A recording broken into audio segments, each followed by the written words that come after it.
following county, Fairfield County, Connecticut, and the following counties in New Jersey, Bergen and Passaic, and the following counties in New York, Orange, Rockland, and Westchester.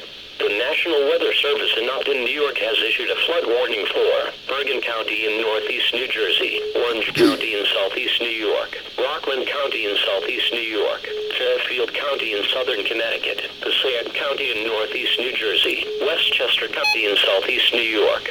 Till 4:30 p.m. Thursday at 10:28 a.m., several rivers in the region continue to exceed flood stage.